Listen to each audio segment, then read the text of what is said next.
Alright guys, so I just wanted to briefly explain some of the rules. There's really not a lot going on here. It's all pretty basic, but there's some specific things in the plan of attack that would be helpful to go over. General board rules: do not mess around with the board, do not move lists around, do not edit cards that you are not responsible for. Obviously, any intentional sabotage of the board is grounds for termination from employment. Trello is very collaborative, so you're not really locked out of anything. It's all right here for you guys. It's all very collaborative and tweakable. So don't do anything silly or crazy with it. Just stay in your lane with that stuff. Don't disrespect anyone else's cards or lists or anything like that.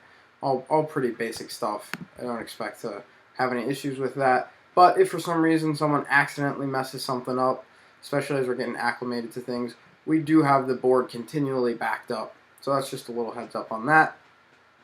Beyond that, rules of plan of attack. So this is very important. Your plan of attack must be set by the end of the day. Plan of attacks will be checked to make sure they're set each morning. If the plan of attack is not set, then it will be minus 20 on the leaderboard. So pretty straightforward. Set means that you've checked everything off or you've given an explanation for why you couldn't get to it for whatever reason.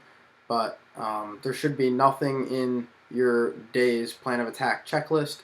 By the end of the day, it should say this checklist is complete. So basically, it should look like this.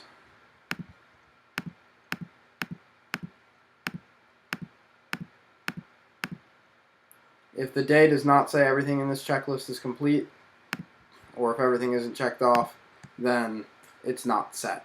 So just make sure that you take care of the day of the week that you're responsible for. Oops. Beyond that, so if for some reason there's something that you can't get to, something comes up in life, it happens, then there's not a penalty for giving an explanation. There just needs to be an explanation.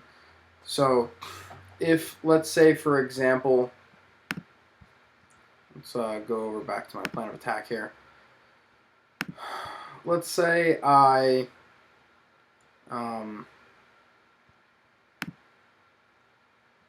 say I couldn't do this. Check and respond to any messages clients have left me via Facebook or text. So let's say something happened and my phone had just broken, so I couldn't actually do this. I couldn't check it off because I couldn't get it done. I just write a little dash, say, my phone is broken, but I checked Facebook. So don't check it off. Just leave the explanation there. Whoever is monitoring your plan of attack card will take a look at it, and once they get the message, they'll check it off for you the next day. So again, if for some reason something doesn't get taken care of, just give an explanation for why you couldn't do it, and there's no penalty for that. There's only a penalty for not doing anything about it, but an explanation is valid. And beyond that, don't ever fudge a check mark. So don't check anything off that isn't actually done. If you ever check something off without having done it and it becomes found out, it's considered an intentional and premeditated lie. We take this very seriously. This is one of the main ways that we're going to be tracking the majority of our business. So there's no reason to ever check something off if you haven't completed it. If for some reason you do that, it will be announced on the leaderboard updates, and you'll automatically be moved to last place on the leaderboard. But in reality, that's much more of a serious offense than just the leaderboard penalty. It becomes a question of trust. So don't fudge any check marks. You are much better off just saying I couldn't get to it than lying about it. So please keep that in mind as you're handling your plan of attack cards.